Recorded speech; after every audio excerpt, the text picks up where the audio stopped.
You're cruising down the road. Everything feels smooth when suddenly, bam, the engine just shuts off. No warning, no sputter, it just dies. Now you're coasting with no power steering, no power brakes, and that sinking feeling in your stomach. It's one of the most unsettling experiences a driver can face. Not only does it ruin your trip, but it can also put you in a dangerous spot, especially in traffic or on the highway. The good news is this. In most cases, the causes are common, well-documented, and repairable.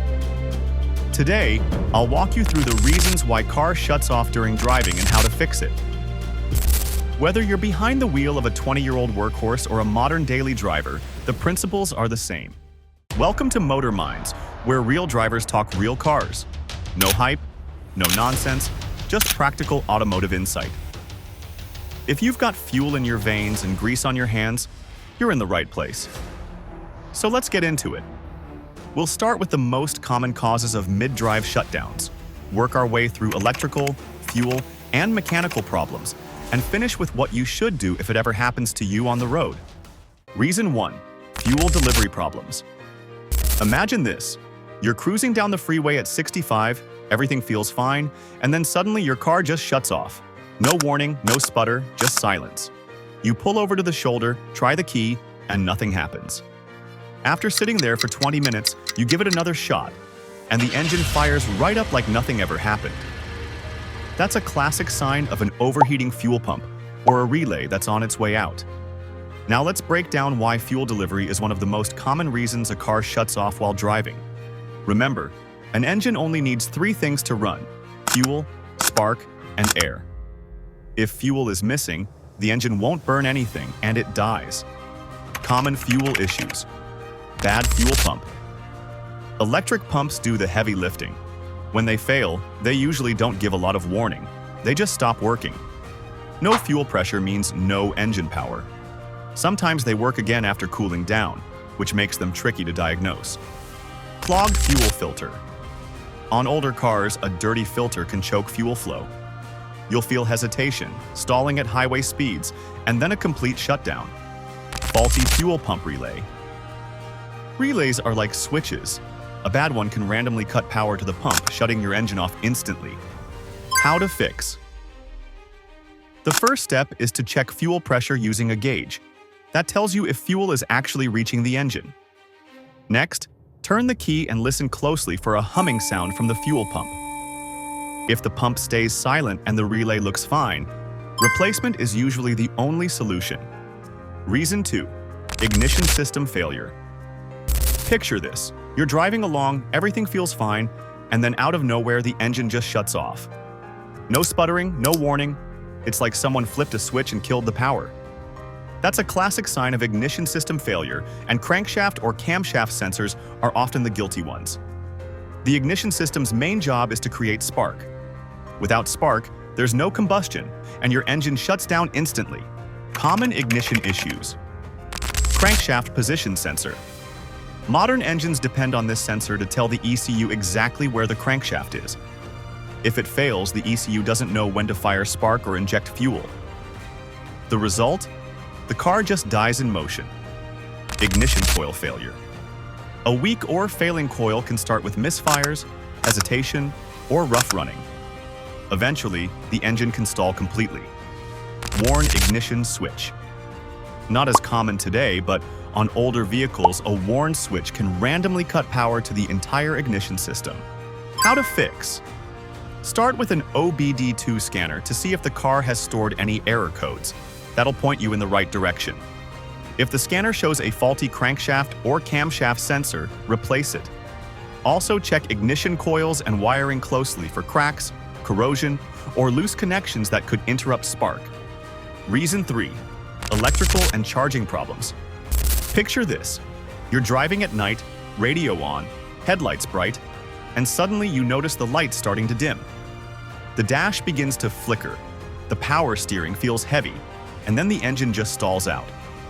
That's usually not a fuel issue. It's a sign your alternator has stopped charging and your battery is running out of juice. Once the battery dies, the whole car shuts down. Cars may run on fuel, but they live on electricity.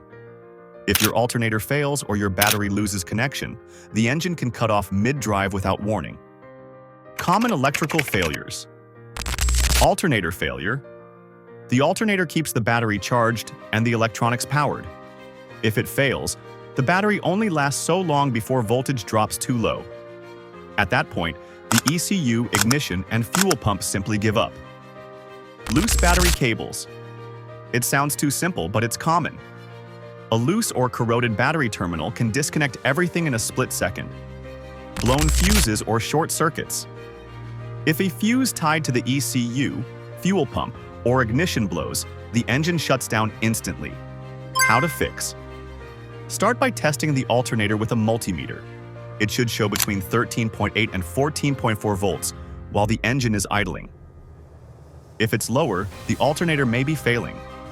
Next, clean and tighten the battery terminals, then inspect wiring and replace any blown fuses using the proper rating. Reason 4. Air intake and sensor problems.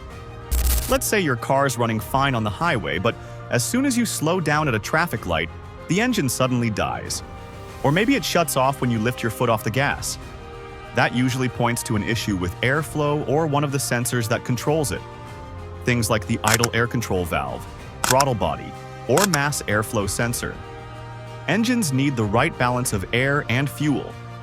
If that balance is off, your car can stall or shut off without warning. Common air and sensor issues. Mass airflow sensor, MAF. A dirty or failing MAF sends bad data to the ECU, which can cause rough idle, hesitation, or complete shutdown. Throttle body issues. Carbon buildup or electronic throttle failures restrict airflow, choking the engine. Vacuum leaks. Large leaks disrupt the air-fuel mixture, especially noticeable under load. How to fix? Start with the basics. Use a proper MAF cleaner to gently clean the sensor without damaging it. Then check all intake hoses for cracks, loose connections, or air leaks. Finally, clean the throttle body and idle air control valve to restore smooth airflow and stable idling. Reason 5. Overheating issues. Picture this. You're driving uphill on a hot day, the engine's working hard, and suddenly you notice the temperature gauge creeping into the red. Before you know it, the car shuts down completely. Sometimes that's the ECU stepping in to save the engine, but it could also mean serious mechanical damage. Engines will shut down if they get too hot, either by computer control or by seizing internally. Causes for overheating. Coolant leaks. Low coolant means the system can't keep temperatures under control. Failing water pump. Without proper circulation, hot spots build fast. Stuck thermostat. Prevents coolant from flowing when it should. Blown head gasket. Allows coolant and combustion gases to mix. How to fix? Start simple. Check your coolant level regularly and top it up if it's low. If you suspect a leak, pressure test the cooling system to find the source. Replace the thermostat and water pump as part of routine maintenance, and always watch for white exhaust smoke or milky oil, which signal head gasket trouble. Reason 6. Transmission-related shutdowns. Automatic transmissions don't just shift gears, they also work hand in hand with the engine. When something goes wrong, it can actually cause your car to stall. Common causes. Torque converter failure. If the torque converter locks up when it shouldn't, it's like driving a manual car without pressing the clutch. The engine stalls instantly. Transmission control module. This computer manages shifting. If it loses communication with the engine or malfunctions, the car can drop into limp mode or even stall completely. How to fix? Use a scanner to check for transmission-related codes. Keep up with fluid and filter services to prevent overheating and slipping. If solenoids or the control module are faulty, replacement is usually the only way forward. Reason 7. Human error and simple causes. Not every time your car shuts off means something major has broken. Sometimes it's just the small, avoidable things that catch drivers off guard. Common, simple causes. Running out of fuel. Believe it or not, this happens more often than people admit. Fuel gauges aren't always accurate, and some cars can drop from a quarter tank to empty very quickly. Wrong fuel. Putting diesel in a gas car or gas in a diesel can cause the engine to stall almost immediately. Accidental key bump. On older vehicles with traditional ignitions, brushing the key with your knee can actually turn the engine off without you realizing it. Now that we've covered the main causes, let's talk about what you should actually do if your car shuts off mid-drive. Because knowing the cause is one thing, handling the situation safely is another. What to do if your car shuts off while driving? Number 1. Stay calm. Easier said than done, but panic doesn't help. Remember, you still have brakes and steering. They'll just be harder without power assist. Number 2. Signal and move over. Get to the shoulder or out of traffic as safely as possible. Number 3. Try a restart. Once stopped, shift to park or neutral and try restarting. Sometimes the car will fire back up if it's a temporary issue. Number 4. Look and listen. Do you hear the fuel pump priming? Any warning lights? These clues help diagnose. Number 5. Call for help if needed. If it won't restart, don't keep cranking endlessly. Tow it to a shop or back home. So now you know the main reasons cars shut off while driving and what to do if it happens. But let me leave you with some prevention tips, because keeping ahead of the problem is always easier than fixing it roadside. How to prevent shutdowns. Regular maintenance. Change filters, fluids, and spark plugs on schedule. Scan for codes often. Even if the check engine light isn't on, some codes hide in memory. Watch for warning signs, hard starts, hesitation, dimming lights. These are your early alerts. Keep it clean. Corrosion-free battery terminals and clean sensors make a big difference. And that's it. 7 real-world reasons your car might shut off while driving, plus how to handle it and prevent it. If you found this breakdown helpful, hit that like button, drop a comment with your own shutdown story, and don't forget to subscribe for more practical car advice right here on Motor Minds. Thanks for watching, and I'll see you in the next one.